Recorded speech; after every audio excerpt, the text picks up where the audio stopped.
I'm a member of parliament, and whenever a politician steps to the mic, a big hole in his heart emerges, and that can only be filled by one thing: applause. So, you guys be generous. But I brought my wife, Mona, in the corner, just in case you are a tough crowd. And so I can sleep well. So, you know, it's interesting that when I saw this on Facebook, I said, well, I should participate and come and listen.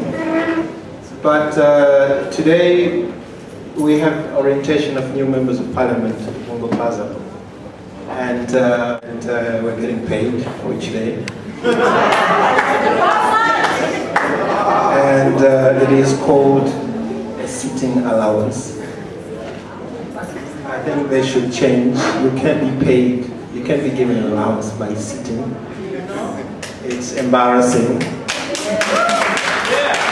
to say that you receive a sitting allowance.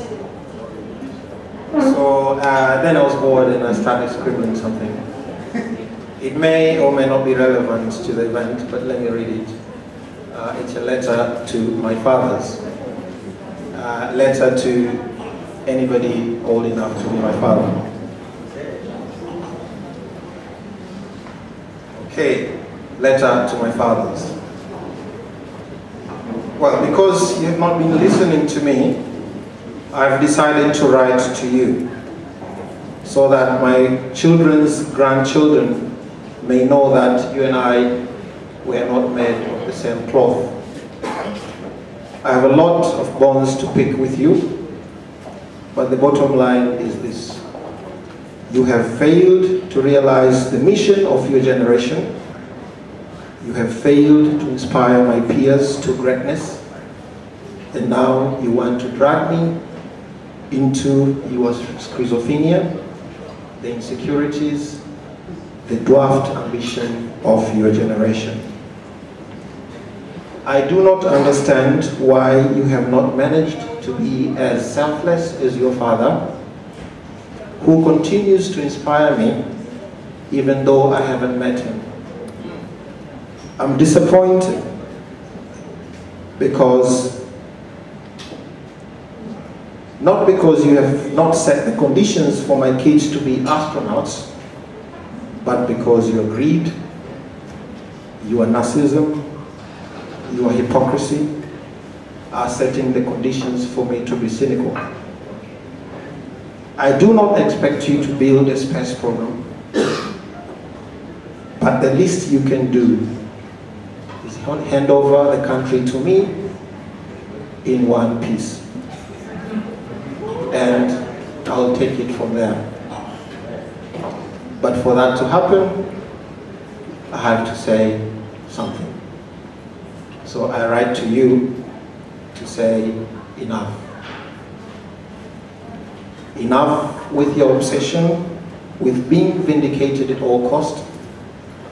You embarrass us by insulting each other with your peers in newspapers every morning. Enough with extreme verbal rhetoric and fire and brimstone that you use in explaining your differences with your peers. You remove the possibility of compromise.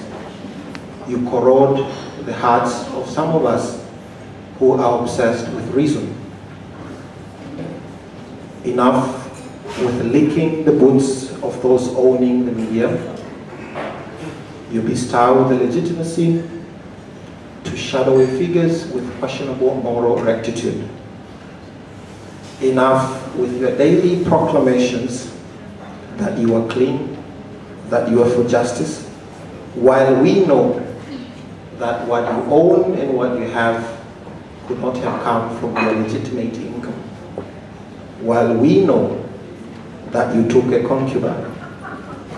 While we know that on that trip to China, you flew first class and drank whiskey, much more expensive than the mathematics sets of a class.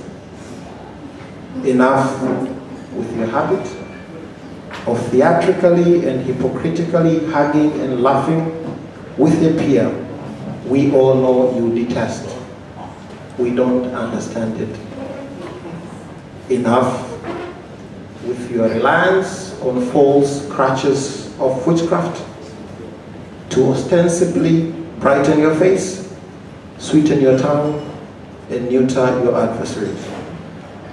Enough with bleeding in waiting for Santa Claus to come and fill your coffers so that you can pay for my teachers and buy my textbooks.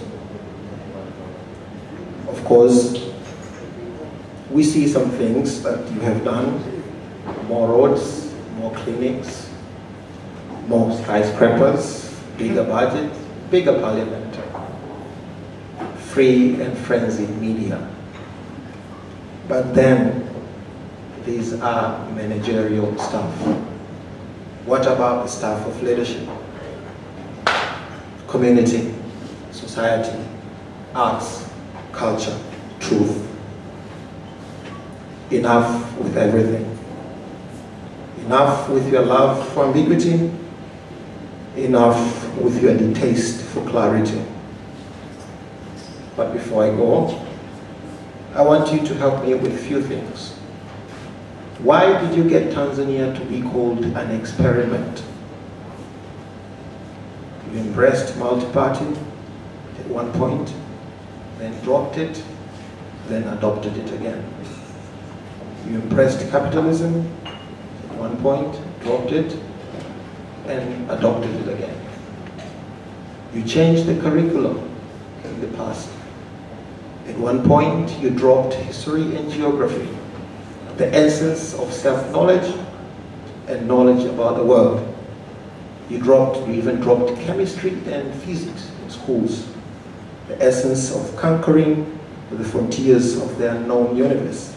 But then you reinstated them again. You started and joined the East African Cooperation, East African Community, at great cost. Then you killed it at greater cost. Then you started it again without really being sure that you want to be in it. You waited until 2004 to start building secondary schools. Where were you, seriously, where were you all these years? A generation of my peers, before these new schools, could not earn a living because of their education. A generation of my peers, after these new schools, cannot earn a living because of their education. Well, perhaps it's not your fault. Perhaps you have had to contend with the harsh realities of your era, in which you were denied simple pleasures as a television. Perhaps the shoes that you have had to fill